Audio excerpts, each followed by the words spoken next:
Hello everyone. आज हम इस वीडियो में सीखने वाले हैं चैप्टर नंबर 14 से 14.1 एक्सरसाइज जो है उसके सवाल हल करेंगे। सांख्यिकी के बारे में सीखेंगे। अंग्रेजी में स्टैटिस्टिक्स जो है प्रश्नावली, इसका हल करेंगे। चैप्टर नंबर ये 14 का एक्सरसाइज नंबर 14.1 है। तो ये है सांख्यिकी, इसका समांतर माध्य ज्ञात करना। 14.1 में समांतर माध्य का ज्ञात करना। फिर 14.2 जो है उसमें बहुलक ज्ञात करना, मोड, और इसको मीडियन मोड। और 14.3 में है मीडियन ज्ञात करना, जो है माध्यक। तो इसमें हमें सबसे पहले इस बात की जानकारी होनी चाहिए कि ये है क्या। तो इसके बारे में हमें पहले से पता है इस बात का कि हम औसत है ना, औसत निकालने के लिए हम किसी जो पढ़ा लिखा नहीं है ना, अनपढ़ आदमी को बोले ना कि यार हमें इसका औसत ज्ञात करना है, तो वो औसत वो बता देगा। अपनी खेती बाड़ी से संबंधित बात में वो बता देगा। और औसत के लिए अगर थोड़ा बहुत जानना चाहते हैं तो ये बात हम समझ लेते हैं, इसको भी औसत कैसे निकालते हैं। जैसे A B C D E, ये कोई 4-5 मतलब किसी के नाम है, कोई ए है कोई बी सी, ये नाम है मान लिया। इनके पास ये बंदा है, इसके पास मान लिया 15 रुपये है, इसके पास मान लिया 14 है, इसके पास 17 है, इसके पास 18 है और इसके पास 12 रुपये है। अब आपको कह दिया जाए कि इन रुपयों को इकट्ठा करके इन्हीं पाँचों में दोबारा बांटो, बराबर बांटना है आपने। तो आप क्या करेंगे, इनसे इकट्ठा करके पैसे, पहले तो पैसे देखेंगे भी सारे कितने, सारे पता चलेगा इनको जोड़ने से। 10 और 7 17, 17 और 4 21, 21 और 5 26, कितने 6 5 और 2 7, 76 रुपये हो गए। यानी 26 की यहाँ से लो, 5 ये और 76 रुपये। 76 कितने जनों में बांटने, 5 जनों में। जब 76 रुपये 5 जनों में जब बांटेंगे तो 5 एकम 5, 2 बच गया, 5 5 25, 1 बच गया, दशमलव लगा के 0, 5 दूनी 10, यानी 15.2 रुपये हर एक आदमी को मिलेगा। यानी इसको चाहे माध्य बोलो आप, यानी मीन बोलो, माध्य बोलो, औसत बोलो, ये है। अब ये तो था हमारे पास आंकड़े बिल्कुल ही थोड़े थे, ये हमने इनको जोड़ा और औसत निकाल दिया। जब आंकड़े ज़्यादा आ जाए, सबसे पहले तो आंकड़े ज़्यादा आ जाए तो उनको एक सारणी बना के उनको वर्गीकृत कर लिया जाता है। और जब इनका वर्ग बना करके अलग से, जैसे अब 0 से 14 रुपये तक दे दिए, किसी के पास 1 2, किसी के पास 1 है, 2 है, 5 है, 7 है, यानी ऐसे करके 14 रुपये तक हैं सभी के पास। तो एक तो ये 14 रुपये के लिए बनाएंगे तो ये लिस्ट लंबी बनेगी, इसलिए इनको है ना वर्ग बना लिए कि 0 से 2 तक, 2 से 4 तक, 4 से 6 तक, ऐसे रुपये मतलब ग्रुप बना लिए। कि अब इन ग्रुपों का भी हम है ना पहले औसत ही ले लेंगे। एक्स ये एफ है भाई, F1, ये F1, यानी F1 F आया फ्रीक्वेंसी के लिए। फ्रीक्वेंसी मान लें मतलब कोई चीज़ बार बार होना, ये मतलब ये इतनी बार ये होंगे। 0 से 2, 0 से 2, 0 से 2 का मतलब, इसका मतलब हमें पहले इसका भी औसत लेना पड़ेगा। भी हम ना तो 0 ले सकते हैं ना 2 ले सकते हैं, इनके बीच का मान लेते हैं हम। 1 2 और 4 का जोड़ 6, 6 का आधा 3, 4 और 6, इसका आधा 5, इसका आधा 7, इसका आधा 9, इसका आधा 11 और इसका आधा 13। यानी अब क्या हुआ कि हमें इसके ज़रिए हमें इनका पता चल गया कि इनके पास कितने रुपए हैं। यानी एक जने के पास तो 1 रुपया है, और 2 जनों के पास 3 रुपये हैं, 5 जनों के पास 7 रुपये हैं, 3 जनों के पास 13 रुपये हैं। तो अब हमें पता कैसे चलेगा अभी इनके पास रुपए कितने, तो हमें पता सीधी सी बात है कि इनका गुना कर देंगे। एक एक हम एक, 2 को 3 से गुना करेंगे 6 रुपये इनके पास है, 1 को 5 से गुना करेंगे 5 रुपये इनके पास है, 5 को 7 से गुना करेंगे 35 रुपये इनके पास है, 6 जनों के पास 9 रुपये तो 54 इनके पास है, 2 जनों के पास 11 रुपये हैं तो 22 इनके पास है, और 39 इनके पास है। जब इनको हम जोड़ेंगे भी ये कितने रुपए हैं सभी के पास, तो जोड़ेंगे 5 6 5 के ना 6 और 1 7 7 5 12 12 5 17 17 4 21 21 और 9 30 और 2 32 हासिल 2 3 3 3 6 2 8 8 5 13 13 3 16 162 रुपये हो गए। ये क्या है, सिग्मा F1 X1, ये आ गया 162 रुपये सिग्मा F1 X1। और इसके बाद अब हमें रुपयों का तो पता चल गया, मान लिया ये वैसे पौधों की संख्या है भी, इनके पौधों इतने पौधे हैं सारे। अब घरों की संख्या बतानी है कितनी है सारी, कितने घरों में इतने पौधे, तो गिन लेते हैं 1 और 2 3 और 1 4 5 9 और 6 15 और 5 20, ये हुए 20। ये क्या है, सिग्मा F1। तो अब हमारे पास जो है ना सिग्मा F1 X1, ये तो हमारे पास आ गया 162, और सिग्मा F1 ये आ गया हमारे पास 20। अब क्या करना है कि हमें ज्ञात करना है समांतर माध्य, माध्य ज्ञात करना हमें इनका माध्य, यानी ये x बार से लिखते हैं, इसका सूत्र होता है सिग्मा F1 X1 बटा सिग्मा F1, यानी 162 है ये तो 162, और ये 20, इसकी जगह 20 लिख देंगे। अब जब इसको भाग देंगे 162 को 120 से, तो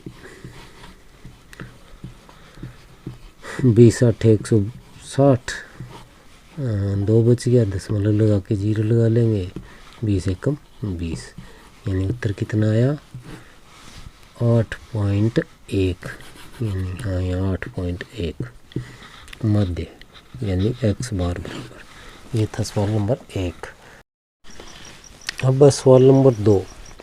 सवाल नंबर 2 है, किसी फैक्ट्री के 50 श्रमिकों की दैनिक मजदूरी के निम्नलिखित बंटन पर विचार कीजिए। बंटन दिया गया है 500 से 520 ऐसे करके 580 से 560 तक है, और श्रमिकों की संख्या 12 14 8 6 और 10 बताई गई है। और ये ज्ञात क्या करना है कि एक उपयुक्त विधि का प्रयोग करते हुए इस फैक्ट्री के श्रमिकों की माध्य दैनिक मजदूरी ज्ञात करनी है, यानी माध्य ज्ञात करना है इनका। तो माध्य ज्ञात करने के लिए इसमें क्या दिया गया है कि हमें जो उपयुक्त विधि है ना उसका उपयोग करके, ऐसे लिखा है भी उपयुक्त विधि का प्रयोग करके।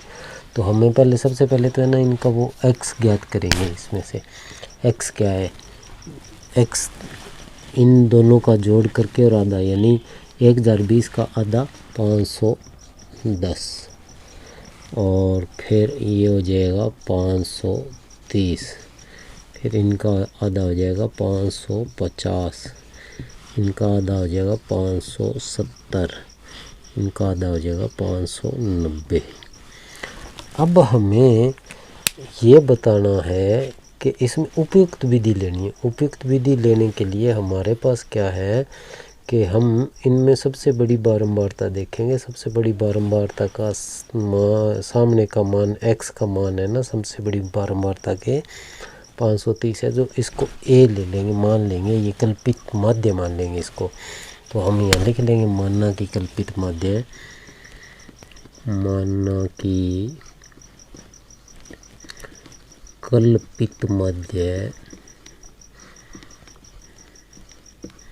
a बराबर 530।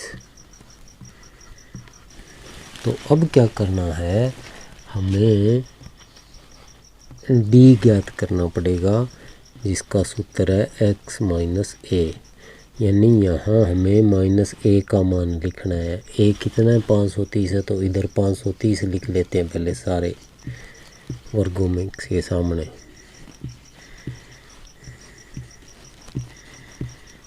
माइनस 530 और इनके सामने ये x का मान लिख लेते हैं। 510 है, 530 है, 550, 570, 590। अब इनका उत्तर जो है वो लिख लेंगे हम। अब 510 में से 530 घटाएंगे, माइनस के 20 बच गए। 530 में से 530 घटाए 0 बच गए। 550 में से 530 घटाए 20 बच गए। 570 में से 530 घटाएंगे तो 40 बच जाएंगे। और 590 में से 530 घटाएंगे तो 60 बच गए। अब क्या करना है हमारे पास है, ये डी का मान आ गया ये। अब डी को क्या करना है, F1 से इसको गुना करना, F1 इंटू डी। तो F1 ये और डी ये, तो इसको माइनस से गुना करेंगे तो पहले तो बात है ये माइनस का उत्तर आएगा। 12 0 0 और 12 दूने 24 यानी 240 आया माइनस का। अब 14 को 0 से गुना करेंगे तो इसका उत्तर आएगा 0। अब 8 को 20 से गुना करेंगे, 20 8 आएंगे 160। और 6 को 40 से गुना करेंगे तो 6 चौके 24 और 0 की 0, 240। 10 को 60 से गुना करेंगे तो 6 एकम 6 और ये 2 0 आ जाएंगे इनके। अब क्या है हमारे पास जो इनका उत्तर जो है ये तो है माइनस के 240 और हमारे पास ये कितने होंगे 0, 6 4 10 की 0 हासिल 1, 6 3 और 1 10 यानी 1000 हुए। 1000 में से 240 घटाने, वैसे तो 240 ये प्लस के माइनस के कट हो गए। 600 में 160 जोड़ेंगे तो यानी इसका इनका उत्तर कितना आएगा 760। सिग्मा F1 डी बराबर कितना आया 1000 माइनस 240 बराबर 760। ठीक, अब इनका सिग्मा F जोड़ लेते हैं। सिग्मा F हमारे पास क्या है, सिग्मा F जोड़ेंगे 2 4 6 और 8 14, 14 और 6 20, 2 4 6 6 12 8 20 हासिल 2 2 1 3 4 और 1 5, ये कितने आए 50 यानी 50 मजदूरों का बताया था ये 50 आए। अब करना है हमें इनको सूत्र में रख के हल करना है। अब हमारे पास जो दिया गया है वो क्या आ गया अपने पास है, एक तो आ गया सिग्मा F1 डी इक्वल आ गया 760 और दूसरा सिग्मा F1 हमारे पास है 50 और A बराबर जो है वो है हमारे पास 530। अब इसका जो सूत्र है कल्पित माध्य बराबर होता है A plus sigma F D बटा सिग्मा F1। अब हमारे पास A कितना है 530 प्लस सिग्मा F1 डी कितना है 760 बटा ये कितना है सिग्मा 50, इससे ये कट गया। अब क्या करेंगे 76 को हम जो है 5 से भाग दे देंगे। 76 को जब 5 से भाग देंगे 5 कम 5 2 बच गए, 6 उतार लिया 5 5 25 कितना बच गया 1 दशमलव लगा के 0 लगा देंगे 5 दूनी 10 यानी 15.2।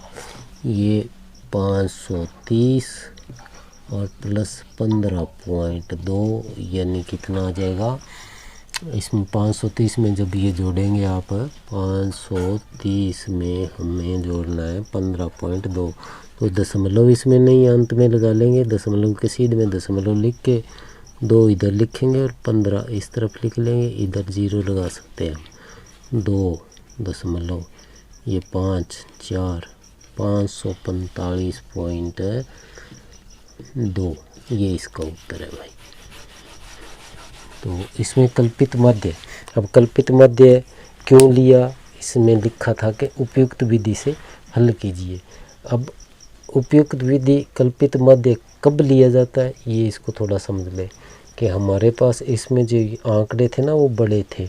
हमारा गुणा भाग जो अगर हम सीधे ऐसे इनसे ऐसे सीधा f1 x1 को गुणा करते तो ये आंकड़े जो बड़े होने के कारण ये जो संख्या है जो इनका उत्तर बड़ी संख्या में आता, बड़ी संख्या में आता, जोड़ भी बड़ी संख्या में होता, फिर बड़ी संख्या को फिर भाग दिया जाता, ये थोड़ा मुश्किल हो जाता, यानी बड़े आंकड़े में थोड़ी दिक्कत आती है। इसलिए इस आंकड़े को छोटा करने के लिए ये कल्पित माध्य मान करके इनमें से एक ले करके ना कल्पित माध्य, फिर उसको उसकी सहायता से हम डी ज्ञात कर लेंगे और फिर ये इनका गुणा भाग है जो ये छोटा आसानी से हो जाता है।